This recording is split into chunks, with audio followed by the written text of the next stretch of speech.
স্বনির্ভর স্বাবলম্বী হবে দেশবাসী, অন্ধকার ভরুক আলোয়, ফুটুক মুখে হাসি, দেশ ও জাতির কল্যাণে ছোট পরিবার প্রয়োজন, পরিকল্পিত জীবন করতে চায় সুস্থ সবল দেহ মন, এসো আলোকিত জীবন গড়ি, গড়ি দেশের উন্নয়ন। সুপ্রিয় দর্শক, আজকে আমরা এসেছি ঝালকাঠি সদর মা ও শিশু কল্যাণ কেন্দ্রে। আমরা আজকে দেখব এখানে মা ও শিশু কল্যাণ কেন্দ্রে কিভাবে পরিবার পরিকল্পনা সেবা, মা ও শিশু সেবা পরিচালিত হচ্ছে। সবুজ মাঠ, গাছগাছালি, নদ নদী, খাল বিল, অপার সৌন্দর্য মণ্ডিত ৭৪৮.৩২ বর্গ কিলোমিটার আয়তন বিশিষ্ট পরিপাটি জেলা ঝালকাঠি। কবি জীবনানন্দ দাশের বিখ্যাত কবিতা আবার আসিব ফিরে কবিতার ধানসিঁড়ি নদীটি এ জেলায় অবস্থিত। ঝালকাঠি জেলা বাংলাদেশের দক্ষিণাঞ্চলে অবস্থিত একটি শহর এবং নদীবন্দর। শহরটি দক্ষিণবঙ্গের বরিশাল বিভাগে অবস্থিত ঝালকাঠি জেলার জেলা শহর। শহরটি ঝালকাঠি জেলার সুগন্ধা নদীর উত্তর তীরে এবং গাবখান খাল ও ধানসিঁড়ি নদীর পূর্ব তীরে অবস্থিত। ঝালকাঠি জেলায় উপজেলার সংখ্যা 4টি। উপজেলাগুলো হল ঝালকাঠি সদর, নলছিটি, রাজাপুর ও কাঠালিয়া। ঝালকাঠি জেলায় মা ও শিশু কল্যাণ কেন্দ্র, উপজেলা পরিবার পরিকল্পনা কার্যালয়, ইউনিয়ন স্বাস্থ্য ও পরিবার কল্যাণ কেন্দ্র, কমিউনিটি ক্লিনিক এবং স্যাটেলাইট ক্লিনিকের মাধ্যমে পরিবার পরিকল্পনা, মা ও শিশু স্বাস্থ্য, প্রজনন স্বাস্থ্য এবং কিশোর কিশোরী সেবাসহ বিভিন্ন কর্মসূচি সাফল্যের সাথে পরিচালনা করে চলছে। ঝালকাঠি জেলার 4টি উপজেলার মা ও শিশু স্বাস্থ্য, প্রজনন স্বাস্থ্য, 21টি ইউনিয়ন স্বাস্থ্য ও পরিবার কল্যাণ কেন্দ্রে স্বাভাবিক প্রসব সেবা প্রদান করা হচ্ছে, যার ফলে জেলায় প্রাতিষ্ঠানিক প্রসব সেবার হার বৃদ্ধি পাচ্ছে।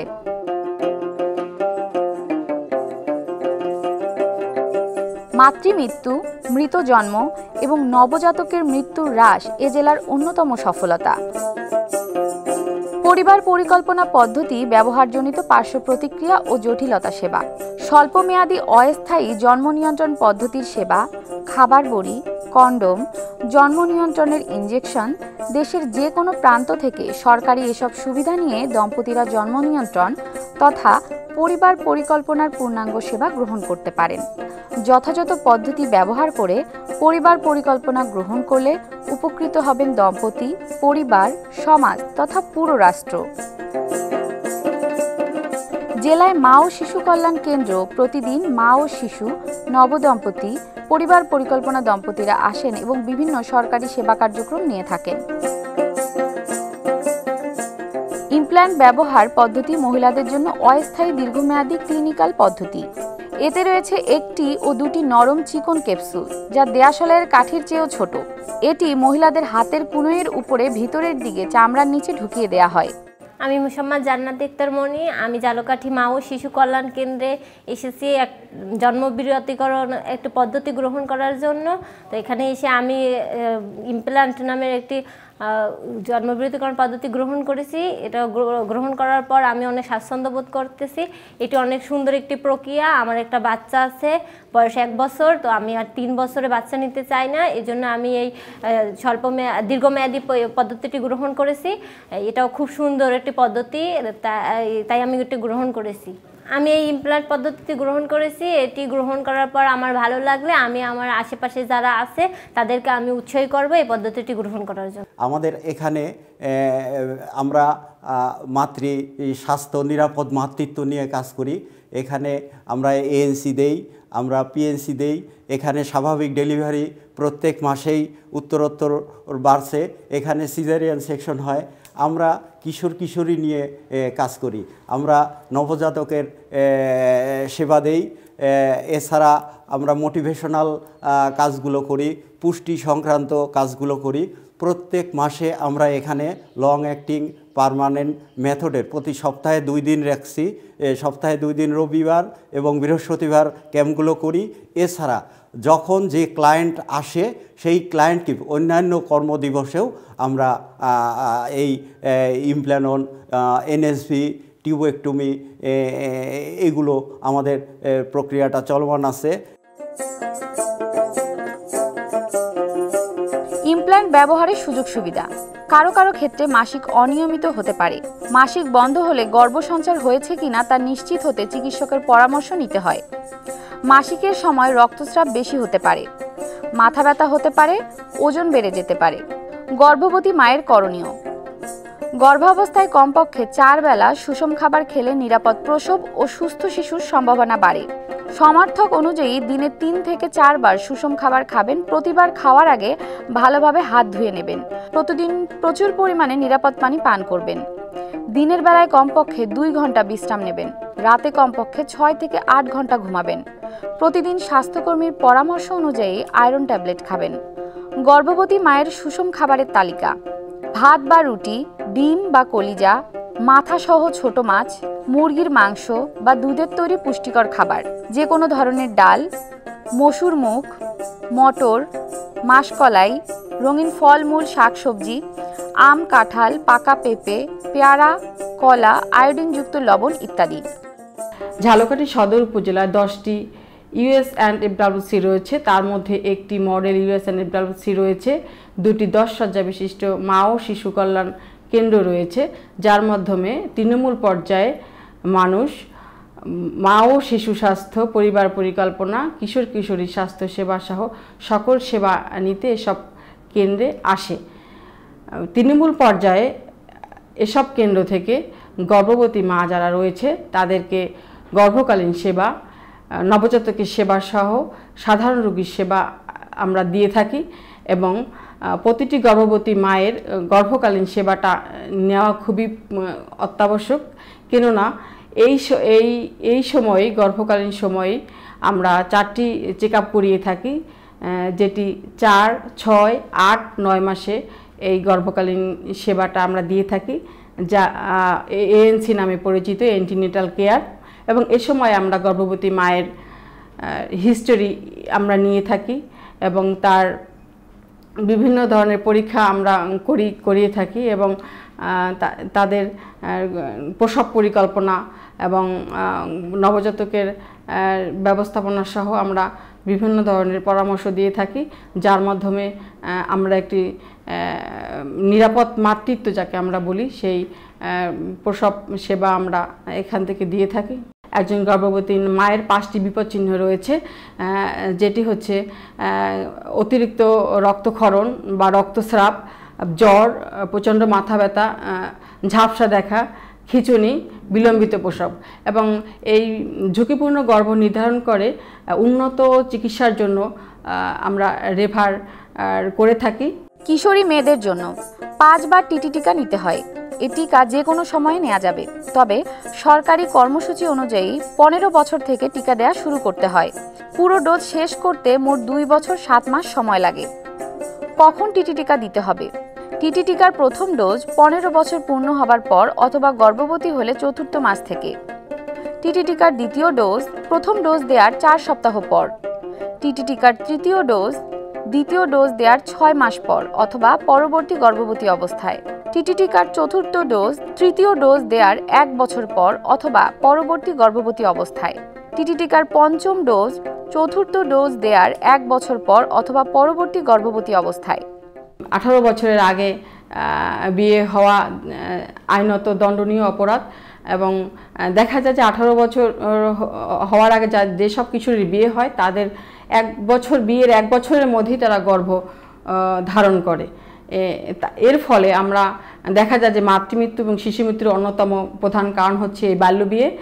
আমরা এবং এই যে কিশোরী বয়সে যারা গর্ভ ধারণ করছে এবং তারা শিশু জন্ম দেন তাদের ক্ষেত্রে গবেষণা করে দেখা গেছে যে তারা কম ওজনের শিশুর জন্ম দেয়। কিন্তু আমরা একটি সুস্থ সবল এবং শিক্ষিত জাতি চাই, সেজন্য অবশ্যই আমরা এই বাল্যবিয়েকে আমরা রুখব এবং এর জন্য জনসচেতনতা আমরা সৃষ্টি করব। যেসব কিশোরী 18 বছর আগে বিয়ে হয়ে যায়, কিন্তু আমরা বলি আমাদের একটি পরিবার পরিকল্পনা অধিদপ্তরের স্লোগান রয়েছে, 18-র আগে বিয়ে নয়, 20-এর আগে সন্তান নয়। এই স্লোগানকে আমরা বাস্তবায়িত করার চেষ্টা করব। যাদের বিয়ে হয়ে যায় তারা যেন অবশ্যই 20-এর আগে সন্তান না নেয়, কারণ 20-এর আগে সন্তান নিলে মা ও শিশু উভয়েরই মৃত্যু ঝুঁকি থাকে। এসডিজির গোলে রয়েছে যে আমাদের মাতৃমৃত্যু 2030 সালের মধ্যে 70-এ নামিয়ে আনতে হবে।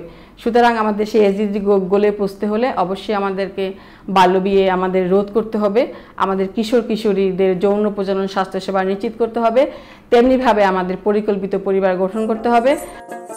নবজাতক একটি শিশু জন্ম নেওয়ার সাথে সাথে একটি নতুন পারিপার্শ্বিক অবস্থার মধ্যে সুস্থভাবে বেঁচে থাকার উপযোগী করে তোলার জন্য বেশ কিছু যত্নের প্রয়োজন হয়। জন্মের থেকে 28 দিন পর্যন্তকে নবজাতক বলা হয়। একটা বাচ্চা আসছে একেবারেই ছোট, তা এই কয়েকদিন মাত্র বয়স, কিন্তু এর যে মা বলছেন এর পানি উপচাইয়া পড়ে, চোখে পিছুটি আসে, ময়লা। তা এক্ষেত্রে আমরা এদেরকে শুধু পরামর্শ দিয়ে দেই।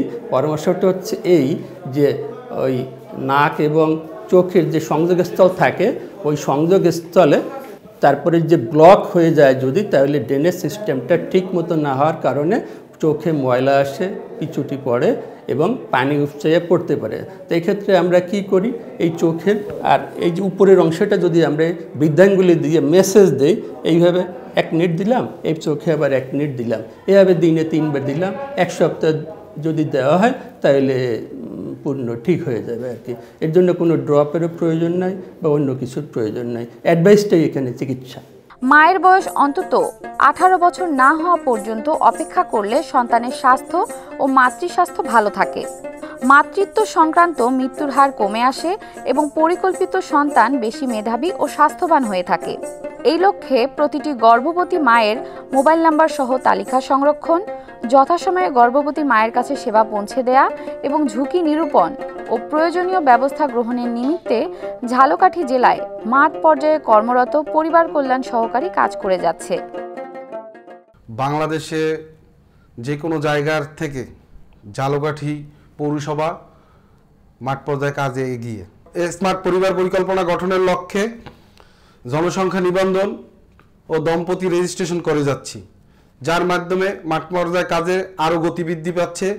প্লাস সারা বাংলাদেশের যে কোনো জায়গা থেকে আমাদের কার্যক্রম তদারকি করা যাচ্ছে, যার মাধ্যমে আমরা আমাদের প্রধানমন্ত্রী কর্তৃক ঘোষিত স্মার্ট বাংলাদেশে ফ্যামিলি প্ল্যানিং একটি উল্লেখযোগ্য ভূমিকা পালন করতে যাচ্ছি।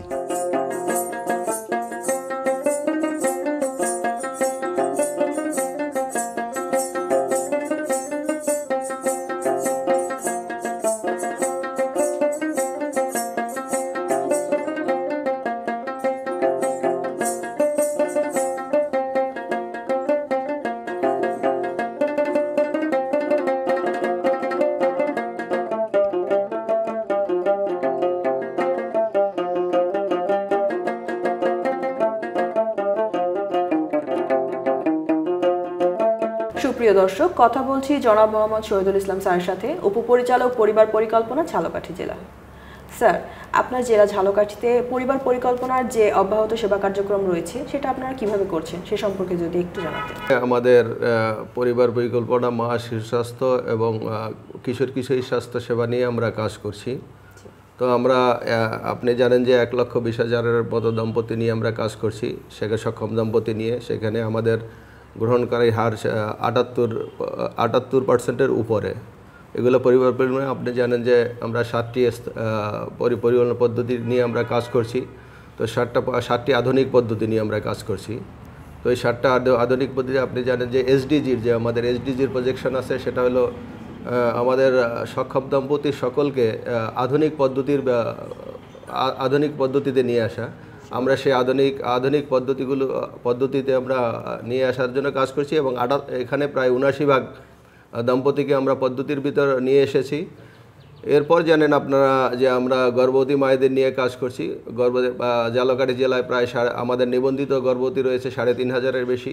গর্ভবতীদের আমরা এএনসি সেবা, পিএনসি সেবা এবং ডেলিভারি সেবা দিয়ে থাকি আমাদের বিভিন্ন সেবা কেন্দ্রগুলোতে।